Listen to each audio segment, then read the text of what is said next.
गीता में अर्जुन को स्वयं भगवान कह रहे हैं कि उस परमेश्वर की शरण में जा, उसके लिए उन संतों के पास जा जो तत्वदर्शी हो। इसी प्रकार हजरत मोहम्मद को उनका अल्लाह कह रहा है कि कोई और पूर्ण परमात्मा है। उसको पाने के लिए उन तत्वदर्शी संत की तलाश कर। वो प्रभु कौन है, ये जानने के लिए कृपया अवश्य सुनिए जगत गुरु तत्वदर्शी संत रामपाल जी महाराज के अमृत वचन। अब तलवार लेकर जब सम्मन पहुंचा उस सुराग के सामने बैठ के और कहा, बेटा सेऊ, एक दो बात गुप्त तेरे कान में बोलनी है, बतानी है। बेटा कल तो ना जाने तू और हम मिल पाएंगे या नहीं मिल पाएंगे, क्योंकि राजा हमें सजा दे देगा। एक दो बात बताना। अब सेऊ ने कहा लाला जी से कि हे लाला जी, बाहर मेरा पिता बैठा है, दो बात करना चाहता है। तो सेठ ने कहा कि नहीं, तुम भाग जाओगे, तुम्हारी कोई सकीम है कि नहीं? पैर को बांधे रख, रस्से को थोड़ा सा ढीला कर दे, मैं सिर निकाल लूंगा, बात करूं। अब जो ही उसने ऐसा सोचा भी चल ठीक है, बतला लेंगे क्या बतलाना चाहते हैं। पैर के रस्सा बांधे बांधे ढीला कर दिया, लूज कर दिया। अब सिर बाहर निकाल के सेऊ ने जब सिर बाहर निकाल लिया तो सम्मन का हाथ नहीं उठा। बेटे ने कैसे काटूं, गर्द छुपा ली पीछे को। तब लड़के ने कहा कि पिताजी एक बात मैं बताऊंगा अपने आपके कान में। हाँ बोल बेटा, कि यदि तू मेरा बाप है तो मेरी नाड़ काट दे, ना तो बात बिगड़ेगी कल। मेरी गर्दन काट ले जा अगर तू मेरा बाप है, नहीं तो तू मेरा बाप नहीं है, मैं किसी और का अंश हूं। इतना कहते ही उसमें भी करंट आया। तब बच्चे की मुख से बात सुनकर उसने सिर काट दिया सम्मन ने, और चोटी पकड़ कर घर ले गया, ऊपर शीश को। उधर से लाला जी ने देखा कि तो 302 का मुकदमा तेरे लगेगा। उसने क्या किया, उस बच्चे को घसीट के धड़को और एक पजावे में जाके गिरा। गड्ढे से होते थे जहां कुमार लोग मिट्टी मुट्टी खोदते थे, गड्ढे एकांत में, वहां गिर डालिया और अपनी वो दीवार बंद करके लीप लाप के उसका रेता मार के ऐसा कर दिया जैसे कुछ हुआ ही नहीं। उधर से जब सम्मन उस लड़के के शीश को लेकर गया, नेकी ने पूछा, कहा कि अब फिर वापस जा। अब सेठ उसने कहीं जंगल में डाल कर आओगा लाश को, शेष शरीर को धड़को, और उसको भी उठा लिया। कदे कुछ दिन में फिर बात चल है, कौन है किसका मर गया, इंक्वायरी चल है और बच्चा पहचानना चाह। अब फिर वो गया सम्मन जहां उसकी घसीट जा रही थी। लाला जी ताकत अपना बैठ गया करके शांत, और वो लिया फिर उसने ठा के बच्चे के लाश को चादर ढक के और लिया के कोने में डाल दी झोंपड़ी के, और ताक में अलमारी के एक ताक में रख दिया सिर। और बेटा का कत्ल हुआ पड़ा सतगुरु की सेवा में। नेकी सम्मन कहने लगा, रोइए मत, रो भी पड़ी ना आंखें मांसू आगे, गुरुजी ने पता लग जाएगा और भोजन नहीं खाओगे। तो उन्होंने मां ने रोटी बनाई और वक्त से 5:30-6 बजे से कहा कि जाके कहते गुरुदेव ने शाम की भूख लगी है, भोजन जल्दी बना दिया, खा लो। और जल्दी जान की कह भी रहे थे, हमने सुबह जल्दी जाना है तो ये खाकर चले जाएंगे कि इनको पता नहीं लगेगा, नहीं तो रोटी नहीं खाओगे। सम्मन ने कहा कि आओ महाराज, भोजन तैयार है। तीनों परमात्मा कबीर जी और दोनों कमाल और फरीद जी, वो बैठ के एक तरफ भगवान का आसन लगा दिया कबीर जी का, और 3 बर्तनों में भोजन सारा जितना बनाया था 3 पात्रों में डाल के धर दिया। 3 दोनों में पतलों में, थाली भी ना थी, बेचारे गरीब हो गए। तो परमात्मा ने कहा भी ऐसे नहीं, इनको 6 भागों में बांटो, 3 तुम हो, 3 हम हैं, सारे मिलकर बैठकर प्रसाद बनाकर प्रेम से खाएंगे, तुम भी तो मेरे बच्चे हो। अब समस्या आएगी कि डालो 6 जगह डालो। अब उन्होंने 5 जगह डालकर रख दिया कि नहीं 1 जगह और डालो। अब वो कह रहे थे जी बच्चा कहीं बाहर गया है खेलने के लिए, देर से आएगा, कि नहीं आ जाएगा, जब खा लेगा उसको छोड़ देंगे, बैठ जाओ। तो उन्होंने सोचा चल ऐसे भी ठीक है, ये छोड़ देंगे, गला डला डला बात खत्म हो जाएगी। 6 जगह कर दिया। तब परमात्मा ने कहा कि आओ सेऊ जी मिलो, ये प्रसाद प्रेम और सिर कटते हैं बेटा चोरों के, संतों को नितक सेऊ धड़ पे शीश चढ़ाओ, बैठा पंगत माही, और नई निशानी गर्दन के, ये ओ सेऊ अकनाही। बोलो कबीर भगवान की जय हो।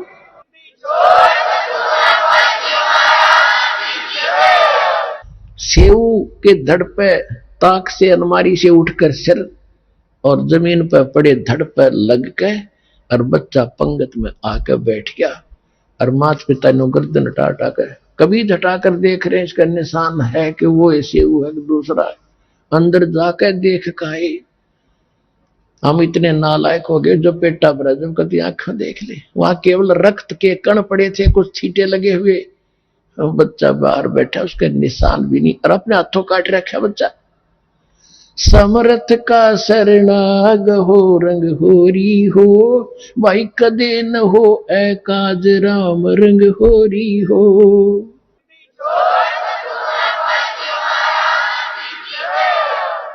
उसके बाद परमात्मा ने इतना धन दे दिया उस सम्मन को, 1 नंबर का सेठ उसी जीवन में, उस शहर में 1 नंबर का सेठ हुआ। अब यहां गरीबदास जी कहते, नुक्ते ऊपर रिझेगा रे, करोड़ कर्म जल जा तुम्हारे। इतना समर्पण होकर देखो इस कबीर भगवान पर। ये नुक्ता था, वो कोई शौक नहीं था बच्चा काटने का, उन भगवान की इज्जत के लिए कि हमारे परमात्मा की, गुरुदेव की बेइज्जती ना हो जाए। इकलौता पुत्र काट दिया, आंखों में आंसू नहीं आन दी, तो कहते इनसे प्रसन्न होगा भगवान, इतने सेक्रीफाइस से। कहते नुक्ते ऊपर रिझेगा रे, और करोड़ कर्म जल जा तुम्हारे।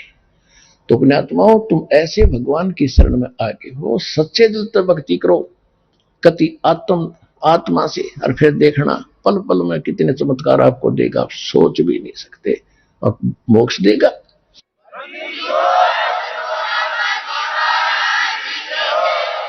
तो पुण्यात्माओं, आपका सौभाग्य है कि आप जी को वो संत मिला, सतगुरु मिला, और वो भगवान मिला जो यहां भी सुख देगा और परलोक भी आपका सुखी करेगा। बोलो सतगुरुदेव की जय हो।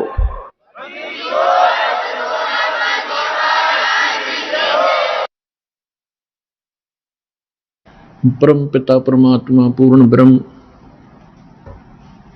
सारी सृष्टि के कर्ता कबीर परमेश्वर जी की असीम रजा से आप सभी पुण्यात्माएं इस सतलोक आश्रम बरवाला जिला हिसार में उपस्थित हुए। गुरुपद सेवै बिरला कोई, जा पर कृपा साहिब की होई। गुरु जी के पद्धति को, गुरु जी के बताए मार्ग को वही सफल कर सकता है जिस पर परमात्मा की विशेष रजा होती है। यदि आप जी को ये ज्ञान ना होता तो आप इस समय को कहीं ना कहीं बर्बाद करते, कहीं किसी की निंदा चुगली करके, या किसी कहीं पर ताश खेल के, या जुआ खेलते, या कहीं राजनीतिक बातें करते जो कति काम की नहीं थी। और वो समय आपका कैसा सदुपयोग हुआ, इस बात को याद रखना। ये सब कहते हैं भक्ति मुक्ति के दाता सतगुरु, भटकत प्राण फिरंदा, उस साहिब के हुक्म बिना नहीं तरवर पात हिलंदा। उस परमेश्वर कबीर जी की आज्ञा बिना, उसकी रजा के बिना किसी वृक्ष का पत्ता भी नहीं हिल सकता। भक्ति और मुक्ति के दाता सतगुरु, भक्ति करा के ही मोक्ष होता है। जब हमें सत भक्ति प्राप्त होगी तभी हम मुक्ति पाएंगे, और वो सतगुरु ही दे सकता है। सतगुरु परमात्मा ही होता है, या फिर उस परमात्मा का कृपा पात्र हो सकता है जिसने जो ज्ञान उसी परमेश्वर से जो सतगुरु रूप में आए हुए होते हैं वो फिर आगे उसी के ज्ञान को प्रचार करता है। तो इस विषय में आज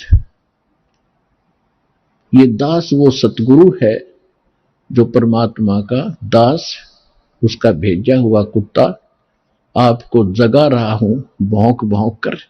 आप धनी हो, पिछले जन्म जन्मांतर के धनों बहुत है आपके पास, पुण्य धन, परमात्मा का भक्ति धन आपके पास बहुत ज्यादा है, और आप गफलत में सो रहे हो, चोर चोरी कर रहे हैं। वो कौन सी चोरी कर रहे हैं? आपको कहीं शराब पिलाकर, ये मन उस काल का एजेंट है, ये आपको ना जाने कहां सांग सिनेमा में ले जा करके वहां आपका समय व्यर्थ कराता है, और कहीं इधर झूठी भक्ति करवा के आपकी भक्ति धन का नाश करवाता है। किसी को आशीर्वाद देते हो, किसी को बद्दुआ देते हो, तो ये आपके भक्ति धन की चोरी हो रही थी। अब ये दास आपको भौंक रहा है गली गली में, पहले गांव गांव में गली गली में गए, प्रचार ज्यादा बढ़ गया तो फिर परमात्मा की वही आवाज इस दास के, उसके कुत्ते की सीडी डीवीडी मेमोरी कार्ड बना के आप तक पहुंचाया।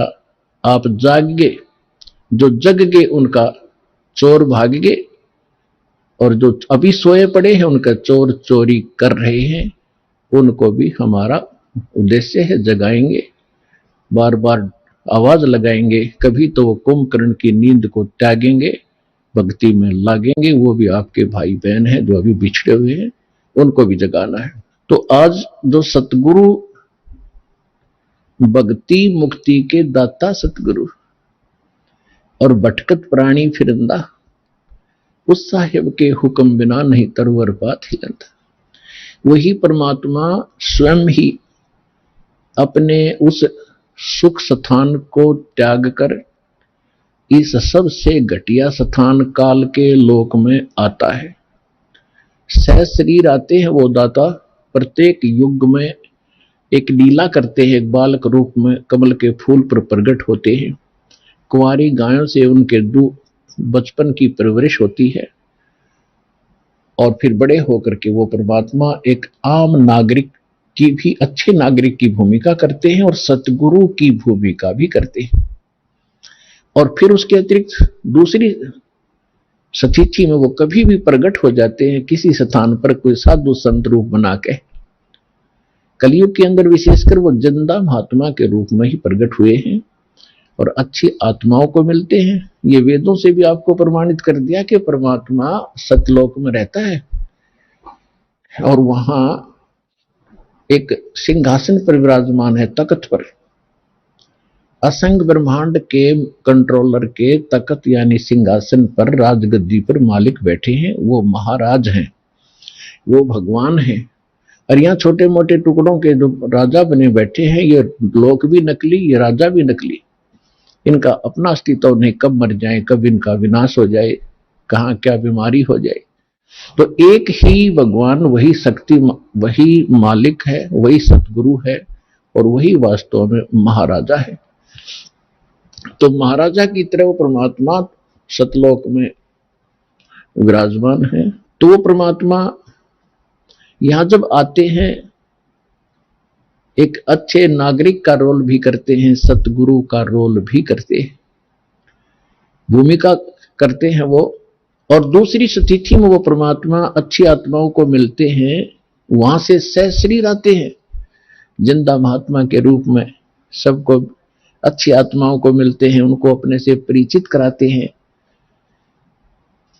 फिर वो पुण्यात्माएं भी परमात्मा की महिमा आंखों देखकर आपको सुनाते हैं। लेकिन सबसे बड़ी हमारे अंदर एक कमी रही, जो हम परमात्मा को नहीं पहचान सके, ना उन महापुरुषों की उन वाणी को हम समझ सके जिन्होंने अपने अमृत वाणी में एफिडेविट देकर गए, वो भगवान के विटनेस बने, गवाह बने। हम नहीं समझ सके क्योंकि हम अशिक्षित थे। हमारे पूर्वज जो थे वो श्रद्धालु गणे थे, विश्वासी बहुत थे, क्योंकि जो आत्मा अच्छी होती है वो विश्वास प्रत्येक पर कर लेती है।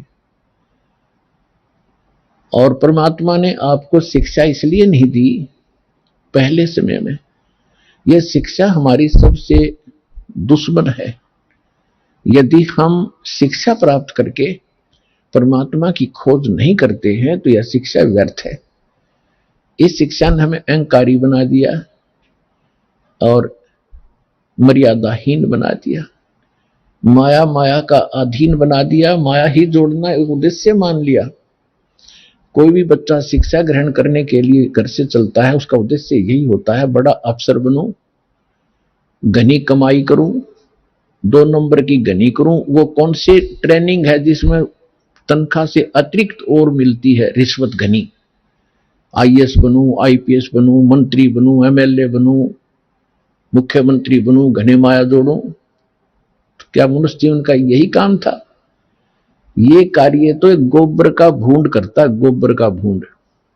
अगर हमने यही काम के लिए मनुष्य जीवन पाया है तो गोबर का भूंड कैसा होता है? खेतों में पशु गोबर करते हैं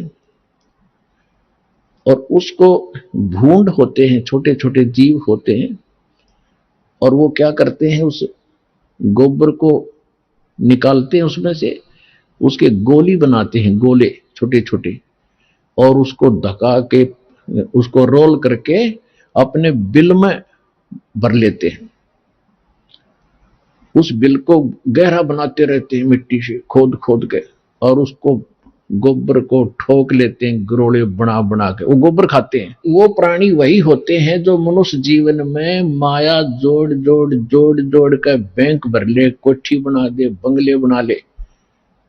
फिर वो क्या करते हैं, वो हमने देखा कई बार। हम क्योंकि दास का जन्म किसान परिवार में हुआ, खेतों में जाना पड़ता था, पाली भी गए कई बार पशुओं के साथ। तो वो दोनों पति पत्नी भूंड गोबर को इकट्ठा करते हैं, अच्छा मोटा गोला बनाकर उसका, और फिर उसको दोनों धका कर ले जाते हैं, एक आगे से एक पीछे से, और मंडे रहे इतने पूरा ना खत्म कर लें, कहीं और ना ले जाए और कम पड़ जाए। और कभी कभी भैंस या गाय के पैर के नीचे आके वो दोनों ही मर जाते थे, वो गोबर धरा धरा रह जाता, इकट्ठा करा करा बिल में। तो यदि हम मनुष्य जीवन पाकर भी इससे काम लगे हैं, ये मंत्रियों के आप सुनते हो कि क्या इनके कैसी लीलाएं आप सुन रहे हो, किसी पर इतने घोटाले का आरोप है, किसी ने इतने पैसे इकट्ठे कर लिए, और ऐसे ये मंत्री, मुख्यमंत्री, प्रधानमंत्री, कोई हेलीकॉप्टर के उससे दुर्घटना से मर गए, कोई बीमारी से, कोई किसी और हादसे में मारे गए। वो गोबर जो इकट्ठा कराया था सारे जीवन में, वो धन वो यहीं रह गया, कोई ना जाने कौन बरतेगा। और वो भाई किधर गधा बनकर जिस जिस से वो पैसे ले रखे थे सबके पूरे करेगा, रोएगा असन जन्मों तक। तुमने उस दरगाह का मैल नहीं देखा और धर्मराज के तिल तिल का लेखा। तो इसलिए परमात्मा यहां आकर के हमें जगाते हैं, समझाते हैं कि बोली आत्मा, यदि परमात्मा की भक्ति नहीं करते हो और बाकी तुम ये इसी काम लगे हुए हो, तो ये मनुष्य जीवन वाला काम नहीं कर रहे, गोबर के भूंड का काम कर रहे हो। अब बात चली थी शिक्षा के ऊपर कि पहले आप देख रहे हो, दास भी देख रहा, घना लंबा समय नहीं हुआ है, सन 1951 में दास का जन्म हुआ। सन 60 के बाद ऐसा समझण जोगा हुआ, जो बातें आज याद आ रही हैं उसमें क्या प्रक्रिया और कैसे लोग थे। अब इस ज्ञान की रोशनी से उनकी पहचान हो रही है कि पहले शिक्षा कती नहीं थी, पिता पढ़े नहीं, चाचा पढ़ा नहीं, ताऊ पढ़ा नहीं, कोई कुंबा और पढ़ा नहीं। पहले का हमारे से पढ़ाई शुरू हुई थी, उसमें बहनों की, बेटियों की पढ़ाई नहीं कराते थे। तो उसमें कितनी शांति थी, कितना एक आचरण अच्छा था, कितना प्यार था, और कैसा एक दूसरे की शर्म लिहाज होती थी। बड़ा व्यक्ति चाहे किसी भी दूसरे गांव के दूसरे कोने का भी क्यों ना होता, वो अगर बच्चे थोड़ी बहुत शरारत कर रहे होते तो उसको देखते ही बंद हो जाते, भाई ताऊ आ गया। अरीब अब ताऊ से कितना घूमो, बूटी लाकर गलियां बैठे रहे, और कितना व्यवहार बिगड़ गया। माया माया चाहिए, ना भाई बहन का प्यार, ना कितने रिश्तेदारी में लगाव रहा। विवाह पीछे होता है और मुकदमा कोर्ट में पहले जा लेता है। हद होगी भाई, इसी जीवन में अपने लफड़े में जीवन बर्बाद कर जाओगे। इसलिए परमात्मा आपको याद दिला रहे हैं कि मानुष जन्म पाय कर जय नहीं रटे हरि नाम, जैसे कुआ जल बिना फिर बनवाया क्या काम। तो ये ज्ञान कौन देता है? सतगुरु देते हैं। और वो सतगुरु कैसी लीला करते हैं? कबीर भगवान जब स्वयं आते हैं, अच्छी आत्माओं को मिलते हैं, उनको सतलोक ले जाते हैं, फिर वापस छोड़ते हैं, फिर अपने से परिचित करा के और सबको ज्ञान सुनाते हैं। लेकिन उन महापुरुषों के उन गूढ़ रहस्यों को, क्योंकि परमात्मा ने कहा था कि तुम कितना कुछ कर लो, ये मानेंगे नहीं, क्योंकि इनको ज्ञान ही नहीं है। ये इनके जो मूर्ख गुरु हैं, अज्ञानी, जो शिक्षा जरूर प्राप्त हैं, संस्कृत भाषा अवश्य जानते हैं। अब देखो पुण्यात्माओं, इस शिक्षा ने कैसा नाश किया है। ये हमारे धर्मगुरु जितने भी थे, ब्राह्मण लोग थे, इनको ही शिक्षा ग्रहण करने का अधिकार था। और शिक्षा किस लिए ग्रहण करने का अधिकार दिया था? कि तुम सदग्रंथों को पढ़ो, उनको समझो, वो संस्कृत भाषा में, और फिर हमें बताओ, हम धर्म कर्म ठीक करें, अपना कल्याण करवा लें। और गीता में भी ऐसा लिखा है कि जो विद्वान लोग हैं, वो विद्वान लोग सदग्रंथों को पढ़कर अविद्वानों को सुनाएं। अविद्वान माने, क्योंकि ये विद्वान मानते हैं जिसने शिक्षा है, अक्षर ज्ञान है, और अविद्वान कहते हैं जिसने अक्षर ज्ञान नहीं है, उनको सुनाओ। और यदि अविद्वान यानी अनपढ़, अक्षर रहित, वो अगर विद्वानों की बातों को सुनकर उनके अनुसार आचरण कर लेते हैं तो उनका मोक्ष हो जाएगा। बिल्कुल सही है, पढ़ना जरूरी नहीं था। तो इसलिए परमात्मा ने शिक्षा की आवश्यकता नहीं समझी, क्योंकि वो समय नहीं था पार करने का तुम्हें। अब समय अब आया है। तो उस समय वो जो शिक्षा ग्रहण करते थे ब्राह्मण लोग, ये केवल माया जोड़ना उद्देश्य रखते थे। और काशी विद्यापीठ बनारस में जो बच्चा पढ़कर आता था ब्राह्मण का, उसकी बड़ी महिमा होती थी, और उसी से सभी अपने धार्मिक अनुष्ठान कराया करते थे, अच्छी दक्षिणा देते थे कि बड़ा अच्छा सदग्रंथों का ज्ञाता। तो उन धर्म गुरुओं का एक उद्देश्य बन गया कि माया घनी कैसे बने। इन्होंने माया इकट्ठा करना ही उद्देश्य मान लिया। एक कड़ौली गांव है खरखोदा तहसील के अंदर, सोनीपत जिले में कड़ौली गांव का एक जाट था, निश्चल दास नाम था उसका, किसान का लड़का था।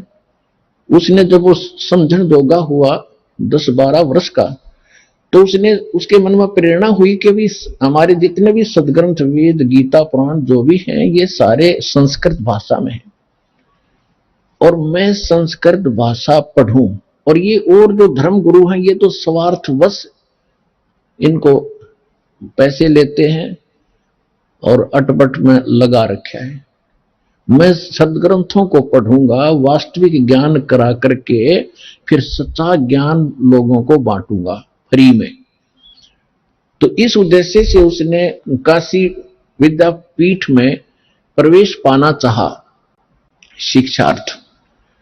तो उसके सामने एक समस्या आ गई कि वहां केवल ब्राह्मणों के बच्चों को ही प्रवेश मिलता था। उसके लिए गांव से नंबरदार होते थे, सरपंच नहीं होते थे, उनसे लिखवा कर ले जाना पड़ता था कि इस गांव का ब्राह्मण का पुत्र है, उसको प्रवेश मिलता था। तो उसने एक नंबरदार ऐसे ही अशिक्षित होते थे, उसने आप पे लिख लिया कि ये निश्चलदार पुत्र फलाना गांव कड़ौली और ब्राह्मण का बेटा है, उसके दस्तखत करा लिए, वो प्रवेश पा लिया। प्रत्येक कक्षा में, प्रत्येक वर्ष सबसे टॉप में आवे, संस्कृत भाषा सीख ली, बहुत अच्छा। जब शिक्षा पूर्ण करके वो चलने लगा तो जो प्रिंसिपल था वहां का, बनारस का जो ब्राह्मण प्रिंसिपल था, यानी मुख्य अध्यापक था, शिक्षक था, उसकी एक कन्या विवाह के योग्य थी, युवती थी। उसने क्या सोचा कि इतना इंटेलिजेंट बालक है, इसने संस्कृत बहुत अच्छा सीखा है, ग्रंथों को भी खूब अच्छा पढ़ा है, और ये जहां भी जाएगा इसकी वाह वाह हो जाएगी और तेरी बेटी सुखी रहेगी, यू घना धन इकट्ठा करेगा। इसलिए उसने मन बना लिया कि इस बच्चे से अपनी बेटी को ब्याह दूं, विवाह कर दूं। जब वो निश्चल दास गया उसके पास, प्राचार्य के पास, प्रिंसिपल के पास, कि हे गुरुदेव, आपकी कृपा से आपका बच्चा अपनी शिक्षा पूर्ण करके अब सेवार्थ जा रहा है, मुझे आशीर्वाद दो, मैं सफल हूं जिस उद्देश्य को लेकर आया हूं। तो उसने कहा कि बेटा फिर गुरु को कुछ दक्षिणा भी देते हैं, दक्षिणा दे। दक्षिणा लो जी, मेरे पास क्या है, मैं तो विद्यार्थी हूं, आपका बच्चा हूं, आपको क्या दे सकता हूं। कहने लगा कि वचनबद्ध हो जा। अच्छा जी, वचनबद्ध हो, मैं अपनी लड़की का विवाह तेरे से करना चाहता हूं, तुझे करना पड़ेगा। अब यहां फंस गया निश्चल दास धर्म संकट में, क्योंकि ब्राह्मण लोग अन्य जाति से विवाह नहीं करते थे अपनी बच्चियों, बेटा बेटियों का। अगर ऐसा उनको पता चल जाए तो वो हंगामा खड़ा कर देते। तो उसने सोचा अगर ऐसा हो गया तो गांव में ही विरोध होगा, फिर ये पूरा ग्रुप मेरा विरोध करेगा और बात बिगड़ जाएगी, और मैं ग्रस्त आश्रम अपनाना नहीं चाहता। फिर उसने बताया, गुरुदेव चाहे मुझे सजा देना और चाहे कुछ भी कहना, मैं एक सच्ची बात बताता हूं, मैं ब्राह्मण नहीं हूं, मैं जाट का लड़का हूं, कड़ौली मेरा गांव है, आप पता कर सकते हो। मैं इस उद्देश्य से आया था कि मैं इस ज्ञान को फ्री बांटूंगा, ये ब्राह्मण लोग इसका मूल्य ले रहे हैं, मैं वो मूल्य नहीं लेना चाहता। तो इतना गुस्सा कर गया वो ब्राह्मण प्रिंसिपल, कहने लगा तो दुष्ट, तूने धर्म भ्रष्ट कर दिया, ये कर दिया, तेरी हिम्मत कैसे बन गई यहां धोखा देके हमारा ज्ञान चुरा लिया। अब वेद और गीता को तो ये रजिस्ट्री करा रहे थे, अपना नाम बै करा रखे थे नकलियों ने। उस लड़के को कहा कि प्रतिज्ञा कर रखी है तूने? हाँ जी, कि तू कभी संस्कृत भाषा का प्रयोग नहीं करेगा और किसी संस्कृत भाषा में कोई प्रवचन नहीं करेगा, और जा सकता है। और तुझे श्राप दे दिया उसने कि तुझे प्रतिदिन एक बार 1 घंटा बुखार बना करेगा, ताकि तेरी गलती तुझे सदा याद रहे। तो पुण्यात्माओं, देख उस दुष्ट आत्मा ने, अब ये ज्ञान की कमी, हम किसी को श्राप देते हैं क्योंकि पूरा भक्ति का धन होता है, उसका श्राप भी फल जाता है। अब तो सारे नकली हो लिए, किसी श्राप फले ना किसी आशीर्वाद फले, खाली हैं सब। पहले अच्छे लोग होते थे, चाहे किसी जाति के थे, वो पिछले पुण्य कर्मों से परिपूर्ण होते थे, वो किसी को श्राप दे देते, उसको बुरा हो जाता, उसकी पूंजी खत्म होती, आशीर्वाद देते तो भी उनकी पूंजी चोरी होती, नष्ट होती कमाई। इस करके ये यही काल के जाल में उलट पुलट होकर यही फंस गए। अब इससे निकलने के लिए हमें ज्ञान की आवश्यकता थी। अब उस वहां से जो वो निश्चल दास जी आगे, अब उसके सामने समस्या होगी कि ज्ञान तो मैं प्रचार करूंगा लेकिन संस्कृत प्रयोग में नहीं करूंगा। उसने क्या किया कि फिर दादू पंथ, एक दादू साहब हुए हैं जिनको परमात्मा कबीर जी मिले थे। अब परमात्मा ने क्या किया है, वो अच्छी आत्माओं को मिलते हैं और उनको अपना कुछ झलक देते हैं जिसको ये दिखता है कि ये तेरे अनुकूल चलेगा। तो दादू जी को परमात्मा मिले, आंखों देखकर आए, और फिर दादू साहब ने कबीर भगवान की बहुत महिमा गाई, लेकिन दादू जी को परमात्मा ने पूर्ण ज्ञान नहीं दिया। इसलिए नहीं दिया कि उस पंथ के लोग भी आज फिर वही गीत गा रहे होते जो आज हमने बताना था। लेकिन ये जरूर पक्का करवा दिया कि जो काशी में जो धानक थे वो परमात्मा है, जो बनारस में आए हुए थे वो मेरे सतगुरु वही है। जिन मुझको निज नाम दिया सोए सतगुरु हमारे, दादू दूसरा कोई नहीं ये कबीर सिरजनहारे। उन्होंने एफिडेविट दे दिए, विटनेस बन गए कबीर भगवान के। लेकिन आगे चल के उस पंथ में कबीर साहब का नामो निशान नहीं है। दादू पंथ में दादू जी को पूर्ण परमात्मा, दादू जी का कोई जन्म नहीं हुआ, अपने आप प्रकट हुए। इस तरह वहां मिले थे, फलान हो गया था, उसकी मां को आशीर्वाद दे दिया था एक संत ने। तो इस तरह करके वो दादू जी को ही खुदा बनाए बैठे हैं, वो कुछ भी बनाए रहो। फिर निश्चल दास जी ने वहां दीक्षा ली, दीक्षा लेकर के फिर संत वाणी में एक निश्चल ग्रंथ बनाया। लेकिन निश्चल दास के पास भी वो ज्ञान नहीं था, वेदों के ही अटपट कर रखी है उसने। जैसा वेद गीता उसने समझा संस्कृत में, उन्हीं को फिर संत वाणी में लिख रखा है, उसमें कुछ भी नहीं। मैंने उसको खूब पढ़ा और देखा। तो कहने का भाव ये है कि पहले ये जो शिक्षा थी ये एक वर्ग के बांध रखी थी और अन्य अशिक्षित थे। परमात्मा ने इसलिए इस बुराई को अन्य समाज में नहीं जाने दिया कि ये कत्ती घर के रहेंगे ना गांठ के। आज ब्राह्मणों को देख लो, जो भी पंडिताई करता उसका सर्वनाश हो रहा है। जो भी ब्राह्मण बना करता लास्ट में ब्राह्मणटी होगी इसकी, ये हमने खूब देखा हुआ। ब्राह्मण मतलब ये नहीं कोई जाति कास्ट ब्राह्मण नहीं है, क्योंकि हमने ज्ञान से उठना ऊपर। इन संसारिक जो बंधन है, सीमाएं हैं, ये ज्ञान से अपने आप टूट जाएंगी।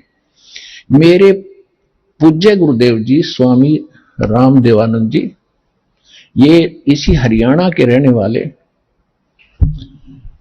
दादरी के पास एक 45 गांव है। तो परमात्मा ने मेरे पूज्य गुरुदेव जी जो ब्राह्मण थे, जाति से ब्राह्मण थे, कर्म ब्राह्मण नहीं था। यानी ब्राह्मण ग्रुप में, ब्राह्मण समुदाय में जन्म हुआ था उनका। और वो अपना खेती थी, किसानी करते थे उनके माता पिता, और उनके भी जमीन थी 5-4 किले एकड़ जमीन उनके हिस्से में। उसके पिताजी के पास तो काफी जमीन थी, तो खुद पाली जाते थे। तो वो ब्राह्मण थे जाति के। जब उनको ज्ञान हुआ, हमारे पूज्य दादा गुरु जी उनको मिले। और मेरे दादा गुरु जी यानी मेरे गुरु जी के जो गुरु जी थे वो छावला गांव है दिल्ली में, नजफगढ़ के पास। उस छावला गांव के वो जाट थे और उन्होंने फिर काशी विद्यापीठ में, उसके बाद फिर ये हल्की हो गई थी। मतलब जैसे हमारे गुरुजी जो थे, हमारे दादा गुरुजी जाट थे और हमारे दादा गुरुजी के जो गुरुजी थे वो भी ब्राह्मण थे। और वो काशी विद्यापीठ वो पढ़ नहीं सके, उसने उन बच्चे को अपना गोद लेकर यानी अपना शिष्य बनाकर सर्टिफिकेट बना के भेजा कि काशी विद्यापीठ में पढ़ का। तो हमारे दादा गुरुजी थे वो काशी विद्यापीठ में 4 विषय के आचार्य बन गए। और उसके बाद फिर मेरे दादा गुरुजी को पंडित चिदानंद नाम था उनका, चिदानंद जी महाराज, उनको पंडित चिदानंद जी कहा जाने लगा, क्योंकि वो 4 विषय में के आचार्य बन गए। 4 विषय के, 4 सब्जेक्ट के। उनका गांव गोपालपुर, तहसील खरखोदा, जिला सोनीपत। गांव गोपालपुर में एक आश्रम है छोटा सा, उस पे लिखा हुआ है पंडित चिदानंद आश्रम गोपालपुर। दास उसको देख कर आया है। तो कहने का भाव यह है कि हमारे दादा गुरुजी जाट होते हुए पंडित कहलाए और मेरे पूज्य गुरुदेव जी ब्राह्मण होते हुए वो ब्राह्मण नहीं, एक संत कहलाए, स्वामी संत। तो ये जाति कर्म से है, अपनी जन्म जात से नहीं होती। जैसे आज कोई भी लड़का, जैसे हमने देखा एक जाट और जहां दास सर्विस करता था नहर विभाग में, वहां चिनाई का काम करता था। राजमिस्त्री कहलाता था, राजमिस्त्री। और गांव में भी उसने राजमिस्त्री कहते थे, जाट होते हुए भी। तो इसी प्रकार एक ब्राह्मण का लड़का दिल्ली में नाई की दुकान खोल रहा है, बार्बर, तो उसको राजेश बार्बर कहते हैं, जबकि वो पंडित है वर्ण से, लेकिन कर्म से वो बार्बर नाई कहलाता है। तो इसी प्रकार हमारी ये जातियां बनती चलेगी, ग्रुप बन गए। फिर क्योंकि पहले व्यवसाय परंपरागत थे और उसी परंपरा में विवाह होना इसलिए कंपलसरी था क्योंकि जैसे जाट की लड़की और कुम्हार का बैदी, तो जाट का व्यवसाय कुछ और है और कुम्हार का कुछ और, वह जाते सारे बर्तन फोड़ेगी। और कुम्हार की लड़की कुम्हार के ब्याही जा तो उसको पहले ट्रेनिंग होती है उस काम की, वो ठीक जाती रलमिल हो जाती थी। इसलिए हमारा विवाह अपने वर्ण में ही अपने होना कंपलसरी था, अनिवार्य था उस समय। इसी तरह किसान की लड़की किसान के ब्याही जाती थी तो वो काम से पहले ट्रेंड होती थी, झगड़े ना बढ़ते, काम खराब नहीं होते थे। तो अब समय बदल गया है, व्यवसाय भी काफी बदल गया है, तो इसमें अगर इंटरकास्ट शादी होती है तो कोई दिक्कत नहीं, क्योंकि हम मनुष्य हैं, हम एक पिता के बच्चे हैं और हमारा एक ही उद्देश्य है, यहां से मोक्ष कराना और सतलोक जाना, वहां कोई झगड़ा ही कोई नहीं। तो इस प्रकार हमने इस काल के जाल को काटना है, हर तरह से इसको कंडम करना है, सच्चाई को ऊपर लाना है। तो इसलिए ये विद्या जो थी ये सीमित होकर रह गई और परमात्मा ने ये इसलिए आपको नहीं दी, आने दिया आप तक, क्योंकि वो पीक टाइम नहीं आया था, प्राइम टाइम नहीं आया था जिसमें आपको पार करना था। वो कब करना था? परमेश्वर ने काल से कहा था, जब काल की और परमेश्वर कबीर जी की गोष्ठी हुई थी प्रथम सतयुग में, जब सारी बात हो गई कि आप किस लिए आए हो सतलोक से, अपने परमात्मा ने अपना रूप बदल रखा था, अपने पुत्र जोगजीत का रूप बना रखा था। और ये जो काल है ये भी उस परमात्मा का 17वां पुत्र है, ये उसका 17वां पुत्र है। और इसने वहां गलती कर दी थी जिस कारण से इसको निष्कासित कर दिया।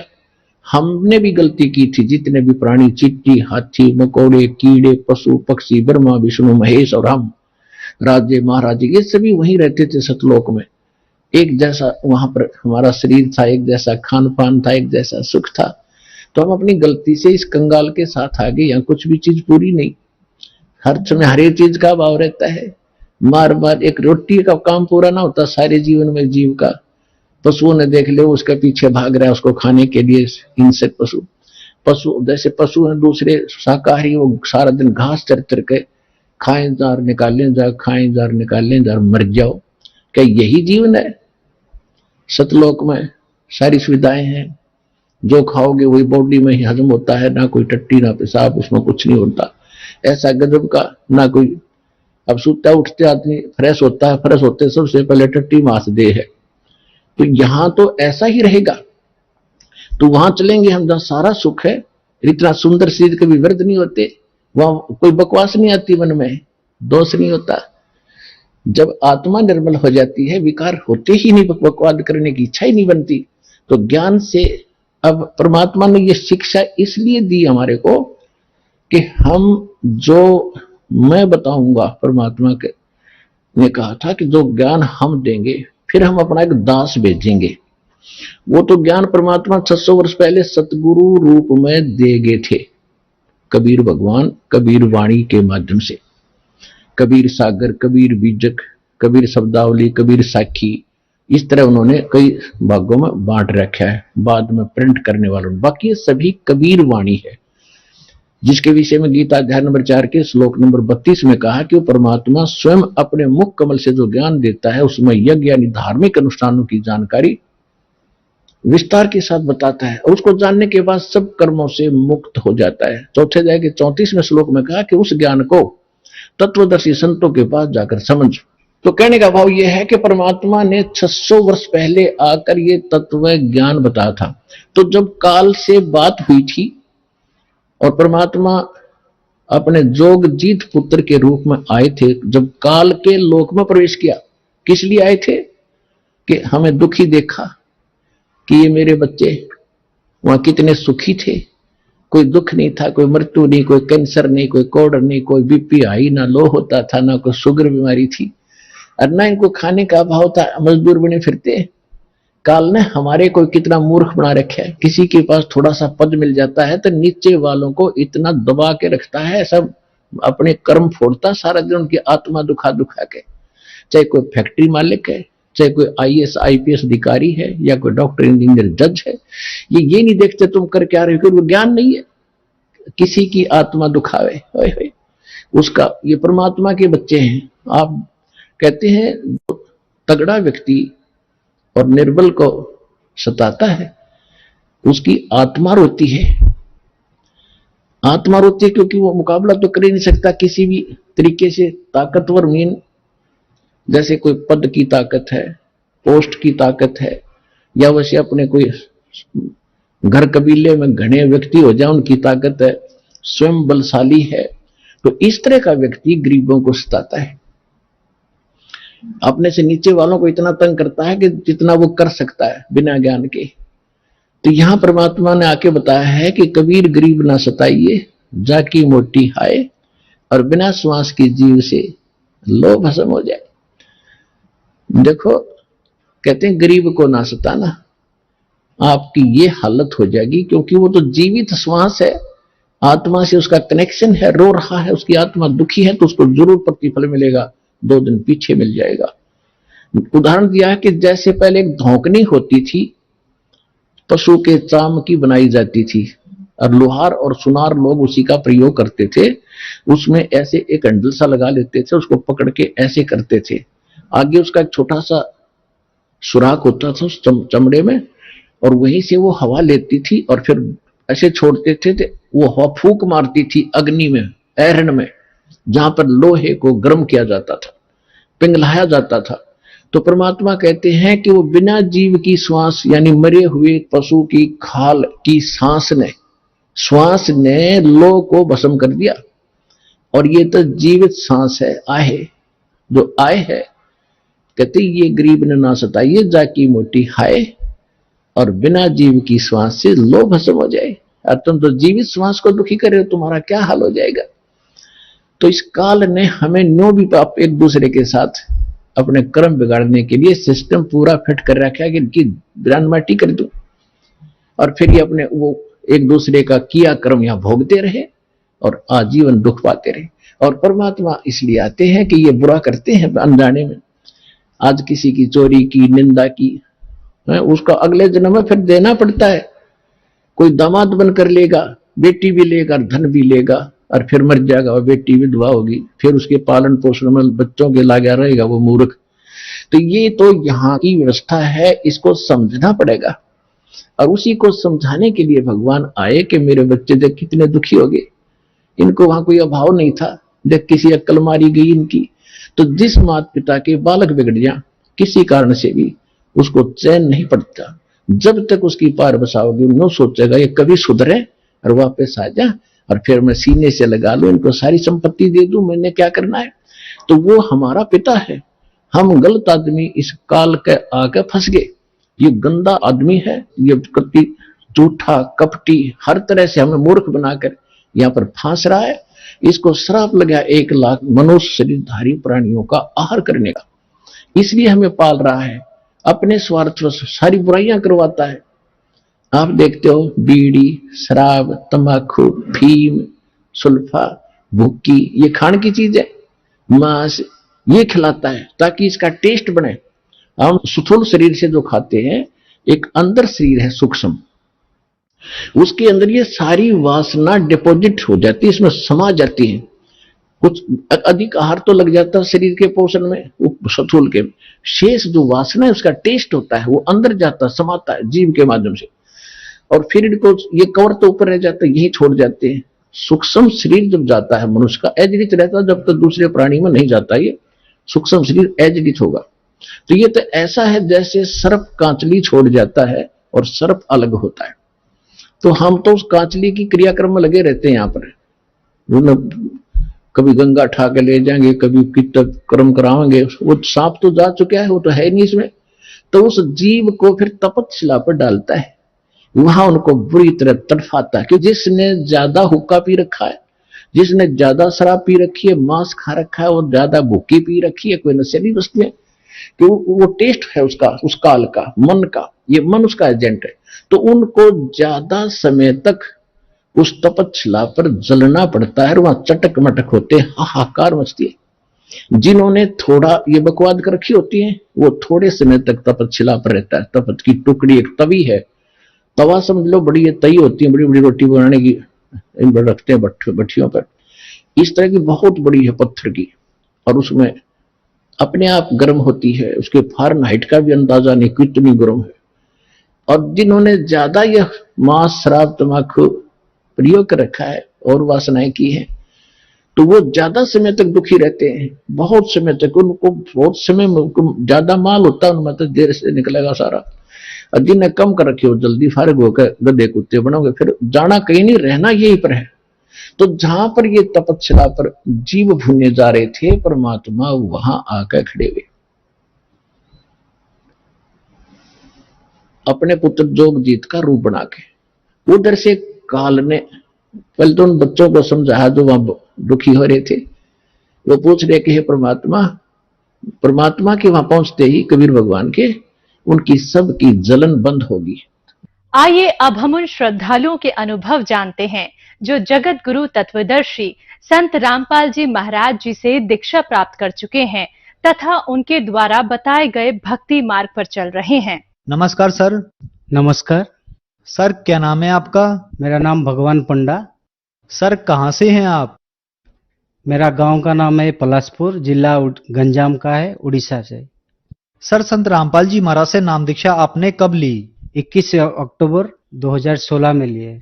संत रामपाल जी महाराज से नाम दीक्षा लेने से पहले आप क्या भक्ति साधनाएं करते थे?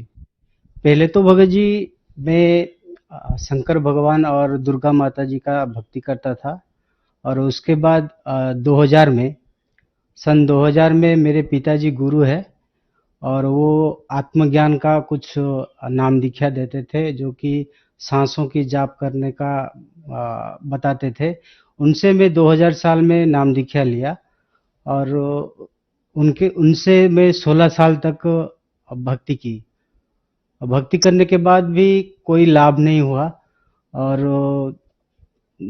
नाम दीक्षा, पिताजी से नाम दीक्षा लेने के 2 साल बाद मुझे टीबी का बीमार हुआ था, जो कि लगभग 7-8 साल तक मुझे टीबी का बीमार था, और बहुत दवाई भी खाया, और दवाई का कोई भी ठीक नहीं हुआ। उसके बाद होम्योपैथिक भी खाया, और होम्योपैथिक भी उतना लाभ नहीं हुआ। उसके बाद आयुर्वेदिक का भी खाया, और आयुर्वेदिक एक साधु ने बताया था कि गोमूत्र पीने से वो लाभ होता है, तो मैं 5 साल तक गोमूत्र भी पिया, उससे भी कोई ज़्यादा फर्क नहीं पड़ा। उसके बाद मेरा जीजा जी वो आसाराम बापू जी का शिष्य थे,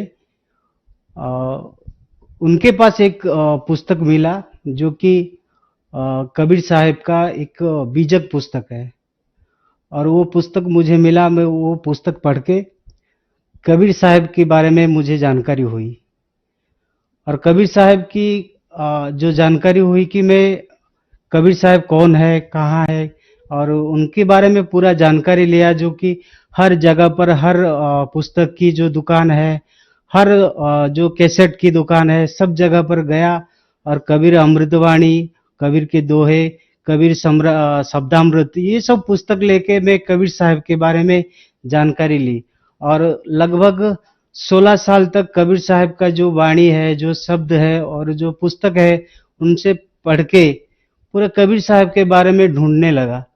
तो फिर भी एक पुस्तक में लहरतारा काशी का एक नंबर था, उनसे भी फोन किया, और बताया कि भगत जी मैं कबीर साहब का जो ज्ञान है, जो मंत्र है, मैं लेना चाहता हूँ और जानना चाहता हूँ। तो वो बोले कि अभी कोई साहब नहीं है और कोई दीक्षा नहीं ले सकते।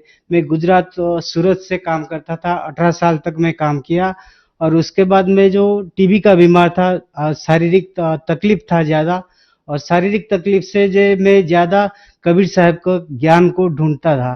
तो तो कभी भी मैं नहीं मिला और मैं थकान हो गया कि आज की जमाने में कबीर साहब का ज्ञान कोई देने वाला नहीं है और मुझे भी अभी नहीं मिलेगा।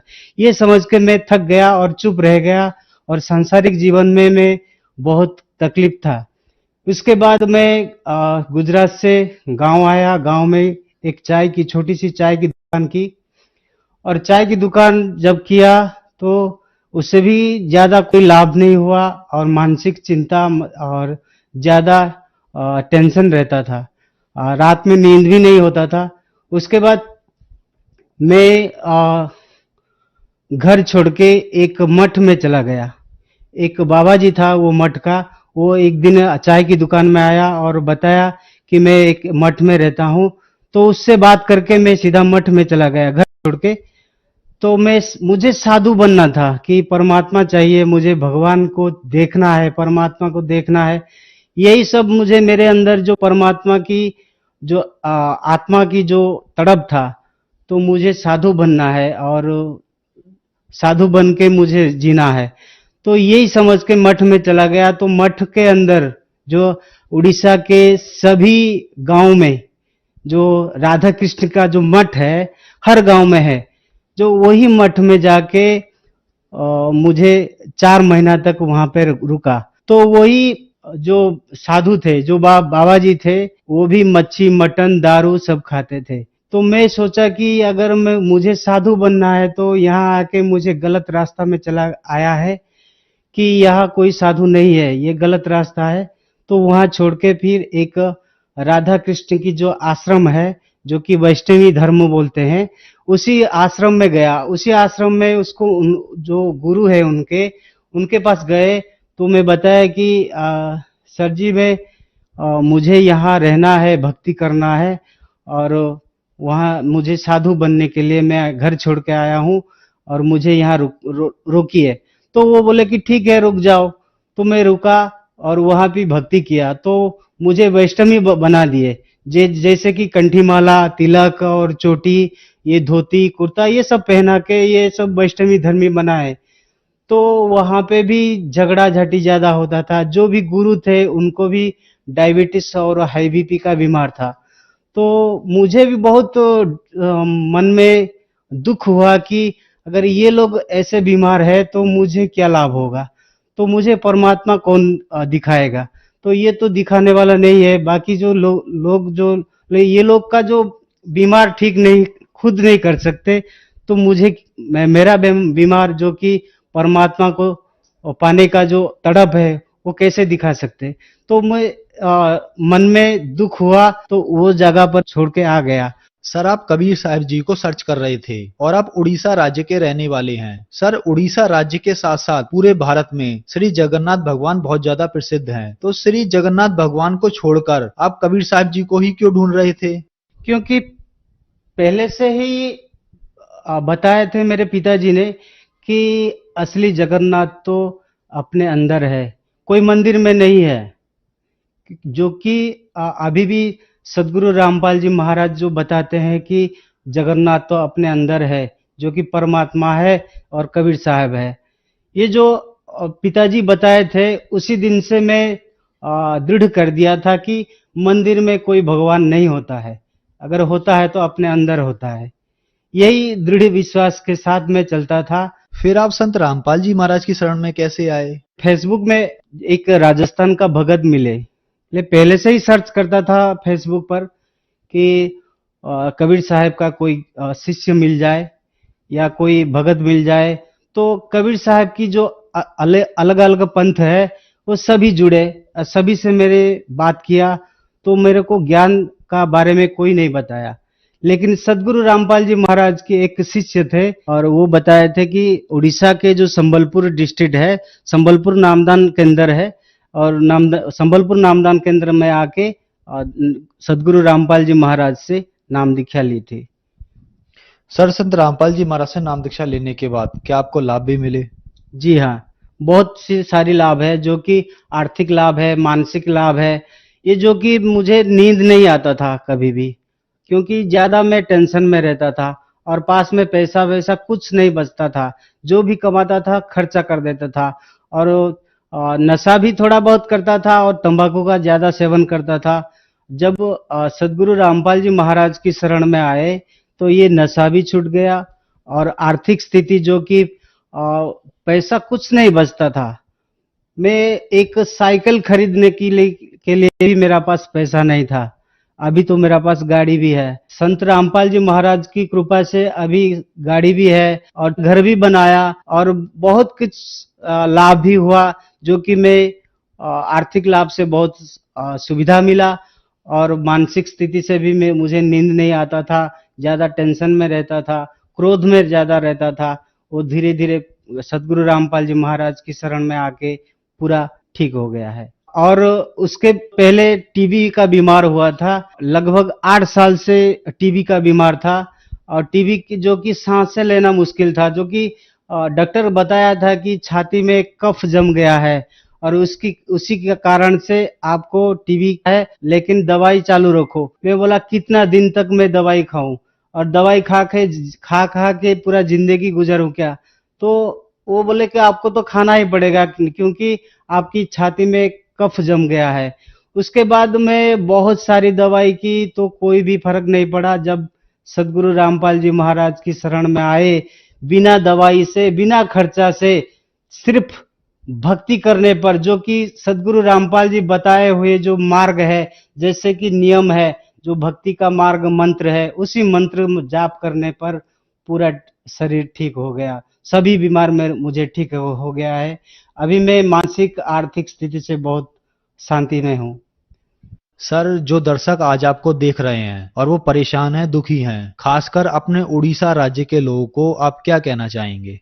जी सर, मैं तो एक मामूली जीव हूँ। मैं प्रार्थना करता हूँ पूरा उड़ीसा, पूरा देशवासियों को कि मैं तो एक ब्राह्मण जात से हूँ, लेकिन ब्राह्मण जात का जो असली भक्ति है वो असली भक्ति नहीं है, वो गलत है। जो कि असली भक्ति तो सदगुरु रामपाल जी महाराज दिखाते हैं कि सभी देवी देवताओं का जो भक्ति करना, विधि जो बताते हैं कि नियम बताते हैं, वो सही है, गलत नहीं है। बाकी जो कि भक्ति करते हैं देश पूरा अपना, जो उड़ीसा के जो भक्ति, जो जैसे कि जो रविवार से लेकर शनिवार तक बार देख के वो भक्ति करते हैं। जैसे रविवार को सूर्य पूजा, सोमवार को शिव जी की पूजा, मंगलवार को, ऐसी हर दिन का अलग अलग पूजा वो भक्ति करते हैं। लेकिन ये सब अपने अंदर जो परमात्मा ने बताया है कि हर दिन हर सांसे का मोल, जो कि भक्ति करने का विधि बताते हैं कि अलग कहीं नहीं है और किसी बार में अलग अलग भक्ति नहीं करना है। अपने अंदर हर देवी देवता का जो मंत्र बताते हैं, भक्ति बताते हैं, उसी भक्ति, जो कि संत रामपाल जी महाराज बताते हैं कि ऐसी भक्ति करने पर ही अपना आत्मा का कल्याण होगा। सर, संत रामपाल जी महाराज से नाम दीक्षा कैसे ली जा सकती है? जी सर, उड़ीसा के जो नामदान केंद्र में आप जा सकते हैं, नजदीक नामदान केंद्र में, जो कि टीवी चैनल, अनेक टीवी चैनलों में सदगुरु रामपाल जी महाराज के सत्संग आते हैं और सत्संग में नीचे एक पीली पट्टी चलती है, उनके आश्रम के नंबर है, उसी नंबर से आप फोन करके नजदीक नामदान केंद्र से अति सुविधा से नाम दीक्षा और निःशुल्क नाम दीक्षा ले सकते हैं। जी धन्यवाद सर। नमस्कार।